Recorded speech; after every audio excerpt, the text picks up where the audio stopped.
네, 1848년 혁명부터 마르크스와 관계를 맺었던 라살은 백작 부인과 소송에서 승리한 후 명망가가 된 후 자신만의 사상적 체계를 만들어 가는데요.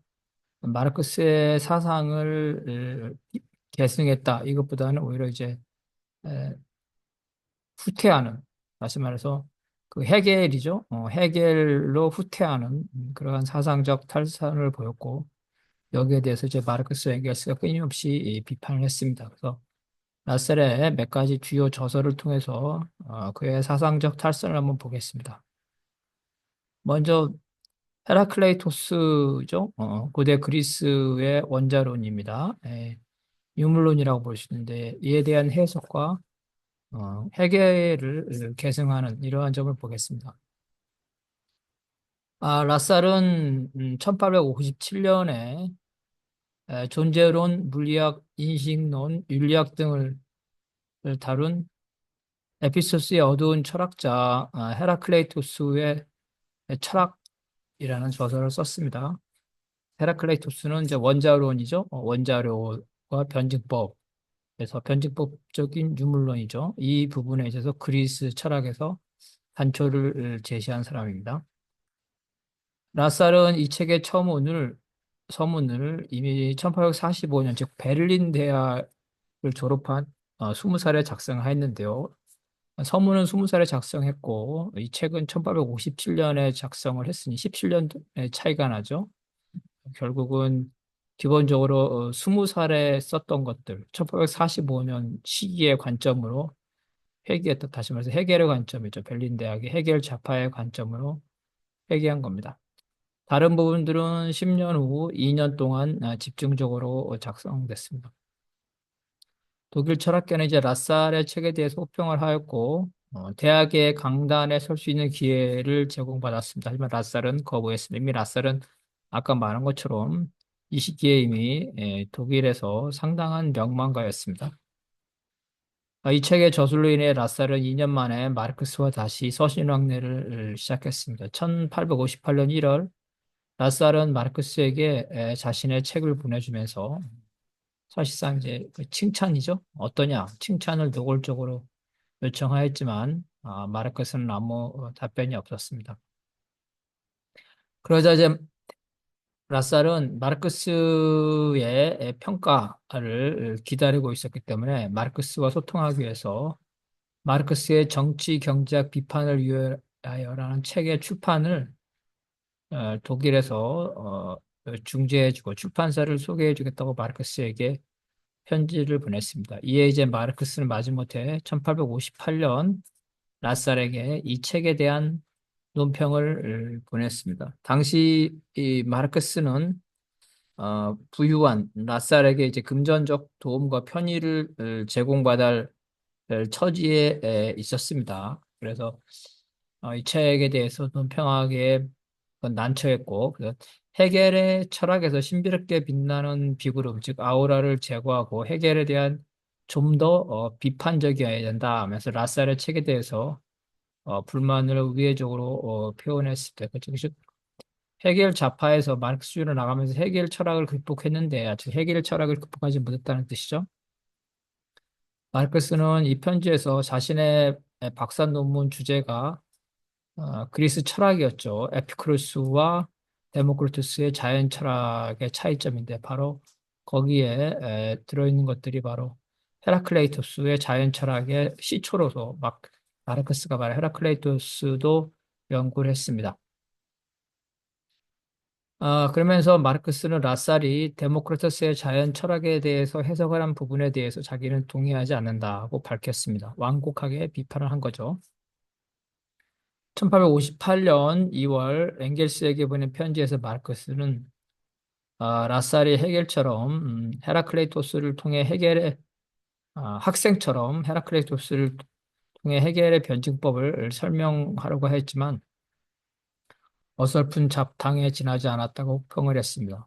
마르크스는 이 편지에서 돈 많고 시간 많은 라살이 어설프고 오리로 뒤섞인 박학다식을 과시하는 것이라고 호평하였습니다. 마르크스에 따르면 라살은 헤겔이 밝혀낸 것보다 더 협소하게 헤라클레이토스를 해석했으며 그 결과 라살의 책이 헤겔의 사상에서 더 발전된 것이 없었다 이렇게 평가했습니다. 라살은 마르크스가 자신에게 한 비판에 대해서 못마땅하고 이해하지 못했고 마르크스는 이미 헤겔 좌파에서 포위발화로 더 나아가서 아, 유물론적이죠. 유물론적이고 역사적인 변증법으로 발전했습니다. 하지만 라살은 고대 그리스에서 유물론과 변증법을 발전시켰던 헤라클레이토스를 객관적인 관념론과 변증법의 관점에서 헤겔리언이죠. 다시 말해서 헤라클레스를 헤겔적 관점에서 봤다는 겁니다. 헤겔의 범주에서 헤라클레이토스를 해석했다는 겁니다. 변증법이긴 하지만 여전히 관념적인, 그렇죠? 헤겔이 관념적인 변증법이죠. 헤겔 철학으로 후퇴시켰다. 유물론적인 측면을 무시했다는 겁니다. 헤라클레이토스는 오늘날 사회주의 세상, 특히 변증법과 유물론의 시초라고 볼 수 있습니다. 마르크스와 엥겔스는 라살이 자신들이 잘 알고 있는 헤라클레이토스를 헤겔식으로 해석하는 것에 대해서 당연히 못마땅해 여겼습니다. 라살은 대립물의 통일을 헤라클레이토스 철학의 핵심으로 지적했습니다. 음, 헤라클레이토스는 변칙법과 마찬가지로 대립과 통일, 그죠? 투쟁과 조화 이거를 같이 얘기했는데 그중에 조화, 변칙법에서 조화를 중시했다는 건 통일을 헤겔과 비슷한 입장이죠. 또한 라살이 말하는 대립은 관념끼리의 대립이었다. 이 자연 철학에서 대립은 자연 상태에서 존재의 대립인데 라살이 말하는 관념의 대립이었다는 것, 즉 관념론적 변증법, 그죠? 관념론적 변증법이었다는 겁니다. 유물론이고 변증법적인 철학자 헤라클레이토스를 헤겔에 갖춰놨다. 결국 관념론자로 만들었다는 겁니다. 결국 마르크스는 라살이 아직도 청년 당시에 헤겔주의에서 벗어나지 못하였음을 확인하고 그에게 실망했습니다. 사실 그 이후에도 라살의 사회주의는 마르크스의 사회주의를 다시 헤겔의 사상과 후퇴시켜서 연결시키는 방식이었습니다. 마르크스가 이미 헤겔을 극복했다는 점에서 라살이 마르크스주의를 다시 헤겔로 끌고 간 것은 학문적인 퇴행, 후퇴였습니다. 라살주의는 마르크스주의와 무관한 것이 아니라 마르크스주의로부터 일탈, 후퇴, 마르크스의 제자로서 라살의 사상적 탈선이라고 볼 수가 있겠습니다.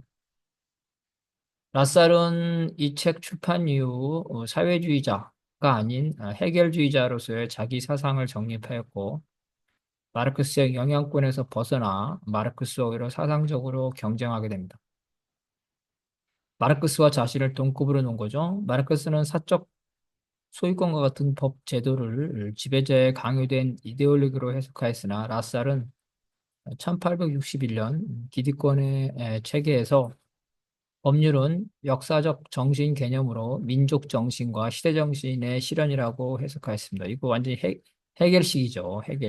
헤겔이 정반합, 투쟁을 통한 하나의 통일로서 법률, 국가를 상정했는데 바로 헤겔의 관점을 그대로 받아들였습니다. 라셀은 헤겔 철학에 갇혀서 헤겔 좌파 혹은 포이에르바하보다도 더 못한 수준에 머물렀다. 다시 말해서 마르크스에서 다시 헤겔로 후퇴한 것입니다. 그래서 헤겔의 국가관과 또 국가를 통한 봉건 공산주의적인 관점을 라살이 가지고 있었습니다. 라살의 유명한 연설이죠. 노동자 강령, 현대의 역사적 시대와 노동자 신분 이념의 특수한 관련입니다. 이에 따르면 역사는 빈곤, 무지, 무기력 등 모든 종류의 애속에 대한 투쟁이다. 투쟁은 맞는데 뭐에 대한 투쟁이라는 겁니까? 빈곤, 무지, 무기력, 그죠? 역사를 막스는 피지배계급의 지배계급에 대한 계급 투쟁으로 봤는데, 그죠? 여기에서는 투쟁의 범위를 넓히고 빈곤이라는 어떤 사회적 현상뿐만 아니라 무기력이라는 관념적 현상, 그죠? 유물론적 투쟁이 아니라 관념론적 투쟁으로 짬뽕이죠. 범벅 시켜놨습니다. 라살이 1862년 베를린에서 한 이 연설에 따르면 역사는 자유의 발전이다. 이것도 역사는 절대정신, 그죠? 절대정신의 발전이다. 해겔이죠? 해겔이랑 똑같죠. 자유, 이성의 발전이다. 라살에 따르면 완전한 자유는 자유 속의 연대가 보장될 때 가능하다는 것. 그런데 프랑스 대혁명은 봉건 시대의 공동체와 신분 및 토지에 근거한 예속을 폐지했지만 그래서 그 결과 인간의 절대적 권리가 정립되었다. 하지만 프랑스 대혁명은 공동체가 상실된 자본의 근거에 연대 없는 자유를 실현했습니다. 이게 이제 라살의 주장인데요. 자, 역사는 자유의 발전이죠. 그러면 각자 자유 경쟁을 하겠죠. 능력 있는 사람은 잘 살고 능력 없는 사람은 못 살고 부자는 더 부자가 되고 가난한 사람은 더 가난해지고 그죠. 그래서 라셀은 이러한 자유는 불안정한 자유고 진정한 자유는 자유 속의 연대죠. 상대방이죠. 상대방과 함께하는. 그래서 나눔 정신이다 이런 거. 그래서 공건 시대의 공동체가 바로 나눔의 공동체죠. 그래서 프랑스 대혁명은 이 나눔의 공동체를 파괴하고 개인적인 자본주의 사회를 만들어냈다는 겁니다. 그래서 예속은 폐지했지만, 그리고 소유권이라는 인간의 개인적인 권리가 정립되었지만, 이 나눔이죠, 나눔. 연대가 없는, 그죠? 연대가 없는 사회를 만들어. 다시 말해서, 공건제에서 자본주의로 발전한 게 개인의 자유를 확장시킨 건 맞지만, 음, 능력 있는 사람과 능력 없는 사람, 부자와 가난한 사람의 나름의 그 연대가 사라졌다. 이렇게 비판을 했다는 거예요. 물론 틀린 말은 아니지만 막스적인 관점은 아니죠. 프랑스 대혁명이 달성한 시민적 소유가에서는 인간이 물질의 종속됨으로 자유 속의 연대를 실현했어요. 그렇죠? 부자가 가난한 사람에게 베풀지 않는다. 자유 속의 연대는 물질적 종속으로부터 해방된 사회, 즉 소유의 원칙이 부정되고 개별적인 자유의지가 아니라 최고의 공동성에 도달한 공산주의 사회에서 가능하다. 막 섞여 있죠. 그래서 이러한 연대를 실현하려면 개인적 소유의 원칙이 부정돼야 되고, 그죠? 그래서 개별적인 자유의지가 아니라 어떤 연대 정신이 도달한, 물론 공산주의 사회는 당연히 이 연대 정신에 의한 사회입니다. 그렇지만 이러한 공산주의가 도달하는 과정이 어떤 나눔의 정신을 회복하는 이런 게 아니죠. 그런 게 아니라 계급 투쟁을 통해서 피지배 계급이 지배 계급 타도하는 이런 투쟁의 과정 속에서 세우는 거지. 무슨 연대와 나눔의 정신이 실현된 건 아닌 거죠. 프랑스 대혁명의 부르주아 국가관은 계몽주의 국가관이다. 계몽주의 초반에는 자연 상태에서 추상적 소극적 자유가 추구됐다. 그렇죠? 소극적 남한테 간섭 안 받는 자유 경쟁이죠. 자본주의 정신이 추구됐다. 하지만 해겔 시대에서 국가는 윤리적 총재 속에 개인들의 통일된 존재이며 국가의 목적은 자유를 향하는 인간의 발전을 실현하는 것이다. 즉 국가 안에서 구체적 적극적 자유가 실현. 이건 다 해겔의 주장을 그대로 빌려온 겁니다. 해겔에 따르면 개인이죠. 개인의 투쟁이죠. 자연에서의 개인의 투쟁, 암컷, 수컷, 늙은 것, 젊은 것, 이런 개인의 투쟁은 부부가 가족을 이루면서 가족으로 승화됩니다. 가족 안에서는 아버지가 강자지만 자식을 돌보죠. 이렇게 나눔의 정신이죠. 근데 그 가족과 가족끼리, 김 씨와 이 씨 가족은 서로 투쟁하죠. 그게 사회로 통합되고 또 계급이죠. 그 각 계급마다 대립을 하죠. 지배계급, 피지계급, 노동자, 자본가. 근데 이 국가 안에서는 노동자, 자본가가 같이 상호 공존하죠. 그래서 국가가 어떤 겁니까? 아, 통일체, 개인들의 이해관계를 통일한 통일체, 윤리적 집단으로 국가를 높게 평가합니다. 마르크스는 국가를 지배계급의 도구라고 했는데 헤겔에 따르면 라살도 마찬가지죠. 국가의 목적은 자유로 향하는 인간의 발전을 실현하는 것이다. 그래서 국가 안에서 자유경쟁과 같은 그런 일방적인 개인의 자유가 아니라 연대의 구조, 연대를 전제로 한 자유가 실현될 수 있다. 적극적인 자유. 해결에 따르면 가족은 자연적인 윤리죠. 사랑의 윤리성에 기초하고 부르주아 시민사회는 하나의 직업단체를 의미합니다. 이해관계의 단체입니다. 이때 부르주아 시민사회는 특수성의 원리에 기초한 개인의 욕망이죠. 부르주아 자본주의 사회에서는 경쟁하면서 자기가 잘 살려고 노력하는 이러한 욕망입니다. 또한 보편성의 원리에 기초한 시민사회의 상호 의존, 자기가 잘 살려가지고 혼자 루빈스 크루스로 외톨이인 게 아니라 사회 속에서 그죠? 하나의 사회, 계급 사회 내에서 각각의 개인들, 계급들이 잘 살려고 노력한다는 겁니다. 그래서 하나의 사회를 전제 안에서 그 안에서 개인의 자유 경쟁이라는 것들이죠. 이런 것들, 이러한 개인의 자유 경쟁이라는 특수성과 부르주아 사회의 공동체죠. 자본주의 사회. 이러한 보편성은 그 이성 국가죠. 이성 국가로서 해결식 국가에 있어서 어, 조화, 통합을 이룰 수 있다는 겁니다. 다 해결식입니다. 국가 안에서는 계급이 서로 평화 공존할 수 있다는 겁니다. 국가가 초계급적인 조절기구라는 것.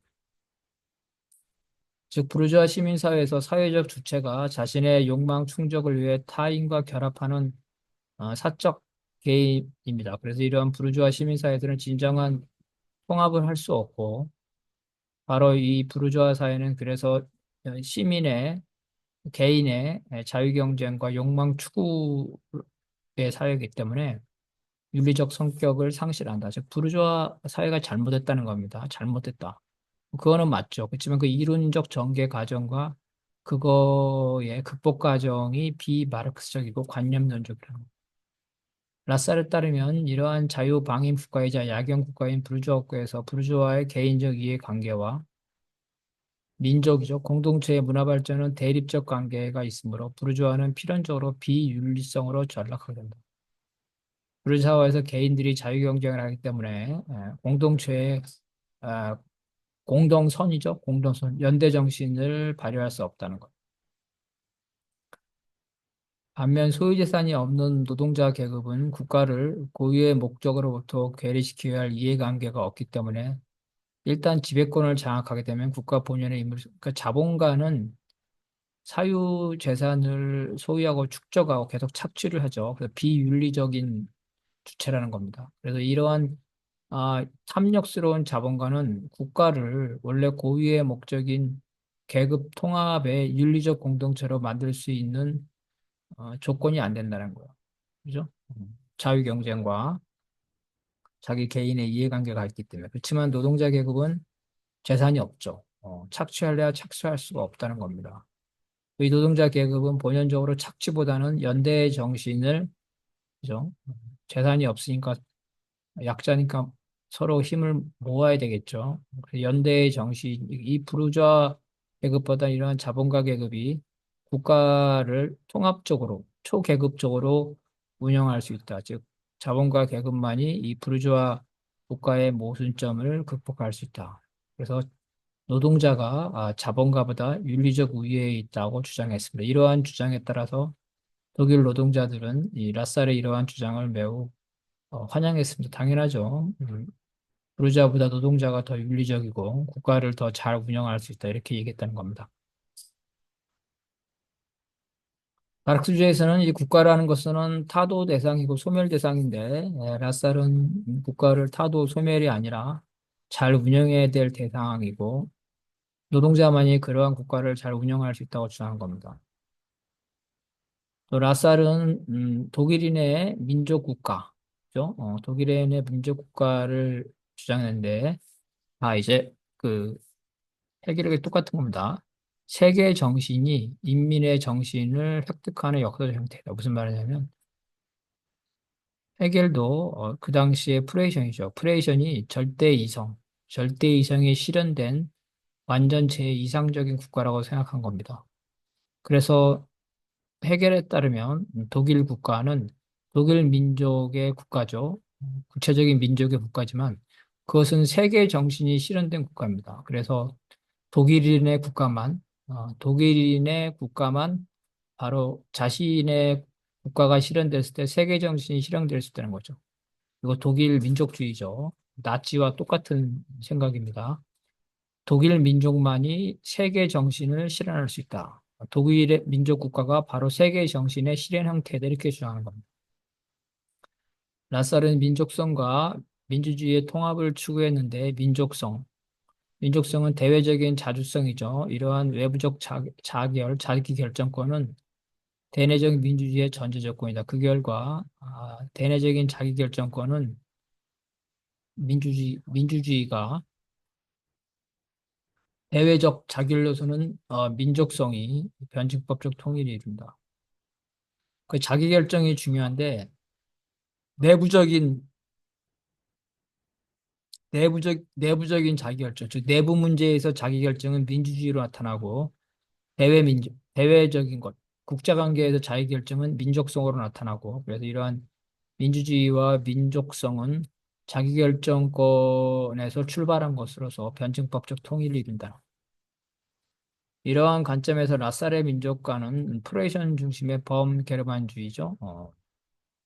게르만 우월주의입니다. 또한 그는 국가의 지원을 받아 독일 노동자의 정치적 지위를 개선하고자 했다.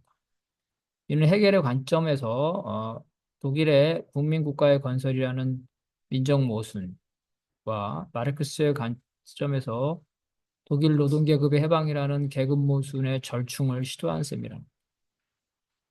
그러니까 이 라살의 사회주의는 해겔식 사회주의라는 거예요. 해겔식 사회주의. 그래서 독일 국가의 건설이라는 해겔식 민족적 관점이죠. 이러한 민족적 관점과 독일 노동계급의 해방이라는 계급적 관점이죠. 이거를 절충했다. 즉 마르크스주의와 해겔주의를 절충했습니다. 라살의 이러한 입장은 독일에서 비스마르크를 거쳐 국가사회주의가 성장하게 됩니다. 국가를 긍정적으로 보고 국가를 통한 사회주의죠. 이 국가사회주의. 비스마르크입니다. 라살의 노동자 강령의 상당한 내용은 공산당 선언의 문구를 빌려온 것이다. 다만 마르크스와 달리 라살은 국가를 독립적 실체로서 사회주의를 달성하는 데 필수적인 도구로 보고 국가를 제대로 운영하는 것. 국가가 제대로 운영한다면 그건 정의의 도구라는 거죠. 해결적 관점입니다. 특히 국가를 계급들보다 상위의 것으로 받아들여 국가가 계급 지배의 수단이라는 마르크스의 주장과 국가가 소멸되어야 한다는 마르크스의 주장을 모두 부정했습니다. 라살은 해겔의 국가 간에 머물러서 국가를 인간 공동사회의 윤리적인 이념으로서 긍정적으로 봤다는 거죠.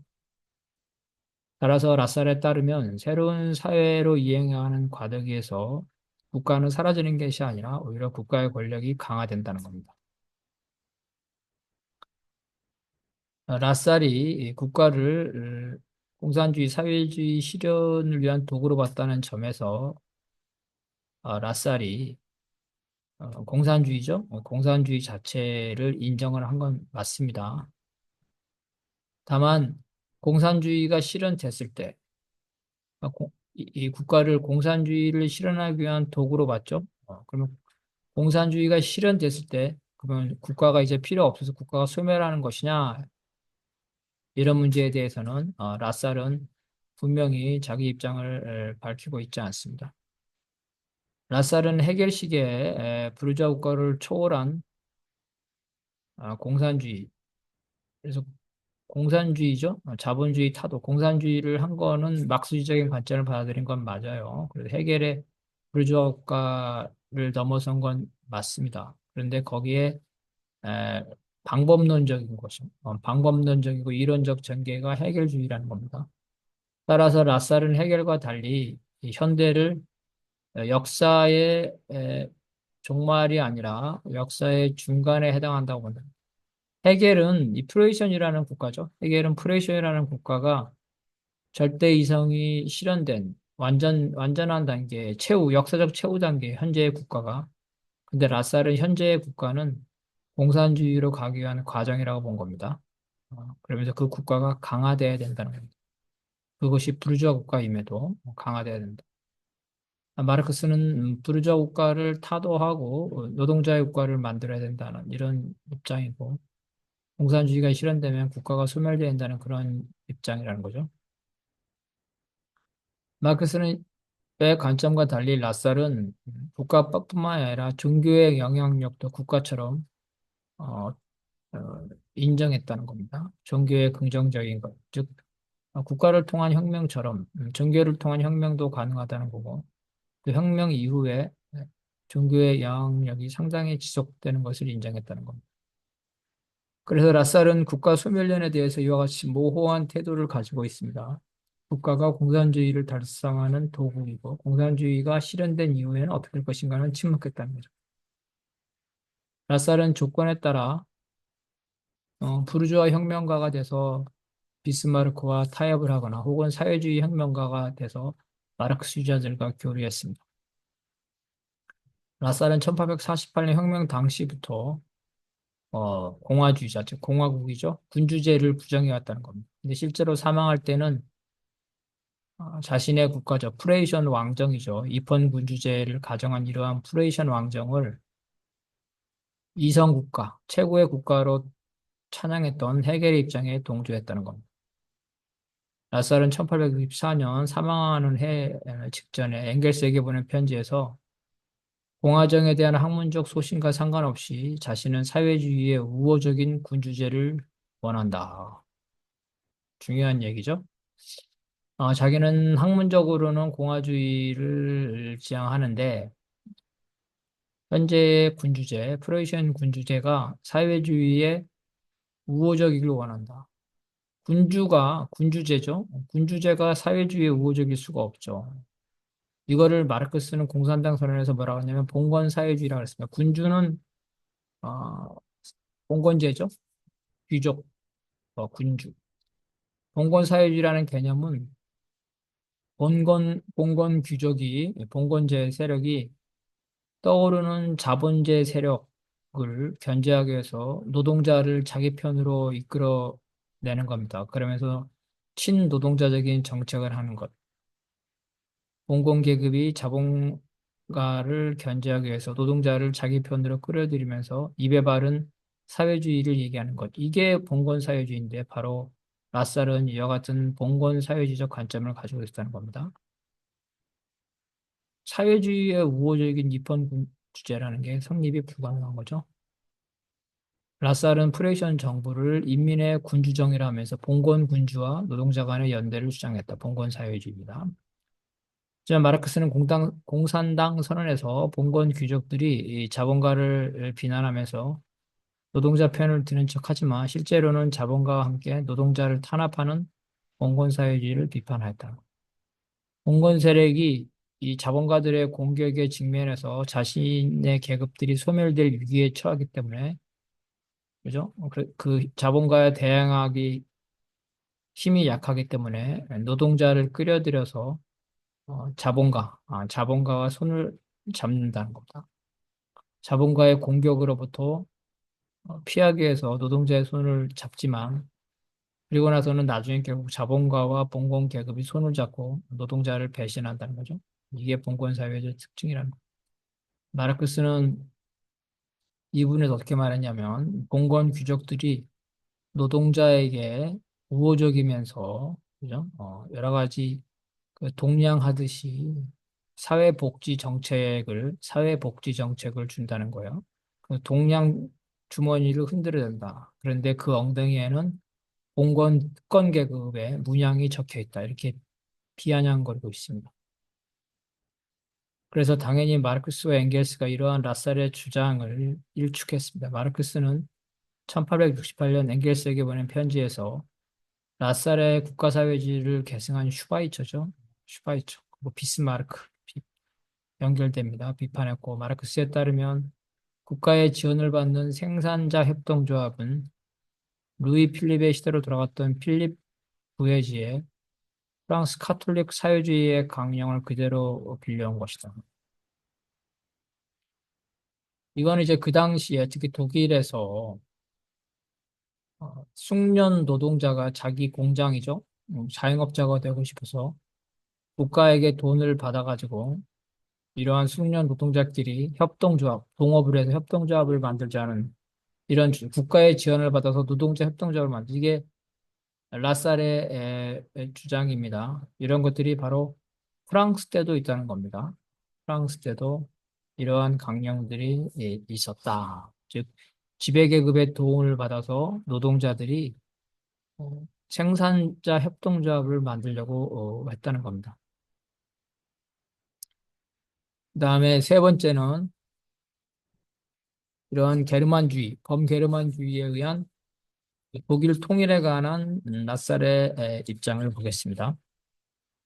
기본적으로 라살은 오스트리아를 제외한 프레이션 중심의 소통일을 주장했고 마르크스는 프레이션과 오스트리아를 포함한 대통일을 주장했는데 프레이션과 오스트리아의 전쟁을 통해서 오스트리아는 독립되어 나가면서 어, 프레이션이죠. 비스마르크에 의해서 프레이션 중심의 소통일이 됐습니다.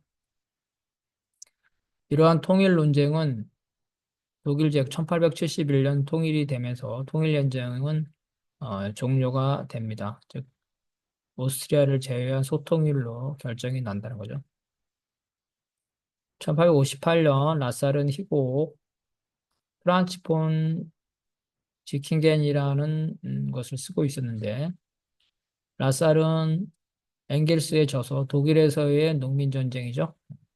독일의 농민전쟁은 피지배 계급인 농민들이 전쟁을 일으켰고 우리나라처럼 전봉준처럼 몰락한 양반의 귀족의 일부가 바로 이 농민전쟁의 지도자가 되겠죠. 이런 영웅에 대해서 얘기한 겁니다. 16세기 민초의 농민전쟁을 배경으로 혁명적인 비극을 설정했다.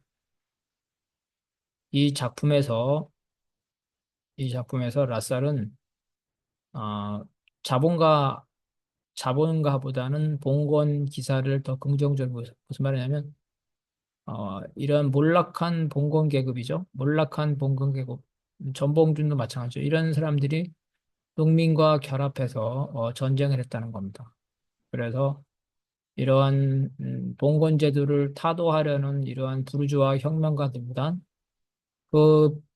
부르주아 혁명가와 싸웠던 그 국가를 지키려 했던 봉건 기사를 더 긍정적으로 묘사했다는 겁니다. 이극의 주인공 지킹게는 독일 종교개혁 당시의 루터파 기사 하부 귀족이죠. 황제를 위해 카톨릭 제후들과 맞서 기사 전쟁을 이끌며 독일을 통일시키려다 전사했다는 겁니다. 봉건 말기 때 카톨릭 제후 봉건 세력들과 황제가 대립을 한다는 겁니다. 이러한 경우는 봉건제 말기에 황제, 국왕은 자본가와 손을 잡고 자본주의와 손을 잡고 왕권을 강화하면서 귀족들을 탄압하는 경우가 많았습니다. 그게 바로 이제 국민국가, 절대의 국가죠. 바로 이럴 때 이러한 황제, 그죠? 황제 편에 서서 분열된 독일을 통일시키려는 이런 기사가 나왔다는 겁니다. 이 기사, 봉건 기사, 말단 귀족이죠. 라살은 이 희곡에서 1848년 부르주아 민주주의 혁명의 실패를 종교전쟁 시대의 귀족에 대항한 기사들의 통일왕국의 실패에 비유했다. 봉건 귀족들은 영주죠, 영주. 통일되는 걸 반대했다는 거야. 왕은 통일을 하려고 그러고 귀족들은 반대했고 그 말단 기사들은 왕과 같이 통일을 하려다가 실패했다는 겁니다. 이 희곡의 초안에 대해서 마르크스는 1859년에 편지에서 서사시의 형식적 불안정성을 지적하고 내용에 대해서도 지킨겐이 농민정쟁의 혁명적인 농민이 아니라 봉건 왕조를 대변하고 혁명이 아닌 개혁을 추구했을 뿐이라고 비판하였다는 거죠. 엥겔스도 역시 같은 이유로 비판을 했고 봉건 군주와 독일 통일 후에 목숨을 바친 봉건 기사를 찬양하는 프란츠 폰 지킨겐은 라살의 독일 통일에 대한 관점을 보여주고 있습니다. 당시 독일의 1871년 통일 전까지죠. 부르주아 민주혁명, 노동계급의 해방이라는 과제 외에 통일이라는 민족적 열망이 있었고 마르크스 엥겔스를 포함해서 사회주의자로도 바로 이러한 통일 문제를 외면하기 힘들었습니다. 당시 오스트리아는 독일 연방에 소속되어 있었지만 신성 로마 제국을 계승하고 헝가리를 지배하는 전통적인 강국이었습니다. 크로에이시아는 이제 부상하는 신흥 강국이고 이두 어, 제후, 독일 연방 내의 두 개의 국가죠. 제후국이 서로 경쟁하고 있습니다. 독일 통일의 주도권을 놓고. 그래서 오스트리아까지 포함하는 대통일을 하자는 마르크스파의 입장과 프로이센을 중심으로 오스트리아를 배제한 채 소통일하자는 라살파 입장. 라살파의 입장은 비스마르크하고 똑같죠. 비스마르크와 같은 입장. 라살은 나폴레옹이 붕괴된 이후 1815년 빈 체제에서 38개로 출발한 독일 연방이 게르만의 중앙 집권 국가의 성립을 방해한다는 이유로 연방제에 반대했습니다. 그는 강력한 중앙 집권의 세습 군주가 연방 내 작은 국가들을 하나의 게르만으로 통일하는 것을 선호했다는 겁니다. 쉽게 말하면 38개로 쪼개는데 그중에 강력한 어느 한 군주가 나머지를 다 통일하는 것이죠. 프로에이션이든 오스트리아든 그 중에서 프로에이션을 선택했다는 거죠. 1899년 라살은 이탈리아 전쟁과 프로에이션의 임무에서 오스트리아를 약화시키고 프로에이션을 강화시키는 것이 독일 통일에 도움이 된다고 주장했다. 이런 배경에서 라살은 신성 로마 제국의 계승자인 합스부르크 왕조의 해체를 위해 프랑스의 누이 나폴레옹의 도움으로 이태리를 해방시켜 오스트리아를 약화시키는 것 이런 제안을 했다는 것. 같은 이유로 1861년 프랑스와 전쟁 중인 오스트리아를 프레이션이 지원하면 안 된다. 프랑스와 오스트리아가 전쟁하고 있는데 같은 게르만인 프로이션이 오스트리아를 지원하면 안 된다는 거죠. 그리고 프레이션이 슐레스비 홀슈타인 지역을 병합하는 것도 찬성했다. 즉, 반 오스트리아 입장, 프로이션의 입장에서 라살이 마르크스 역시 독일 통일을 원했지만 프랑스 노동자의 적인 루이 라폴레옹의 권력을 강화시킨 것에는 동의하지 않았다. 라살은 오스트리아가 믿기 때문에 프랑스가 이기는 걸 원했다는 거죠. 프랑스 편을 들었다는 거예요. 그렇지만 마르크스는 이러한 오스트리아와 프랑스 이런 지배계급이죠. 지배계급의 경쟁에 어느 한 편을 드는 것은 문제가 있다는 거죠.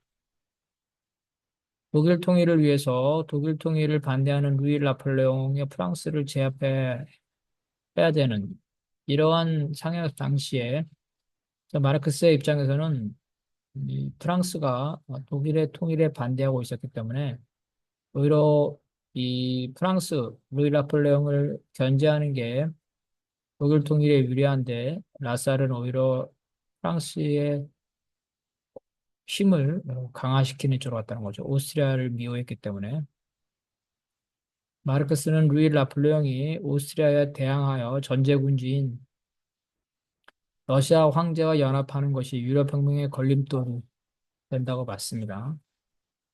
그래서 이 루이 라폴레옹이죠. 루이 라폴레옹이 오스트리아와 경쟁 관계에 있기 때문에 오스트리아에 대항하기 위해서 러시아와 손을 잡는다는 거죠. 이제 러시아는 유럽에서 그 당시에 가장 후진적인 왕정이었다는 겁니다. 엥겔스 역시 루이 나폴레옹이 북부 이탈리아를 정복하고자 하는 것은 북부 이탈리아를 정복하면 그 이후에 독일에게 라인 지방을 요구할 것이다. 이런 순서대로 나갈 것이라 봤기 때문에 프랑스를 강화하자는 라사르의 주장에 분노했다.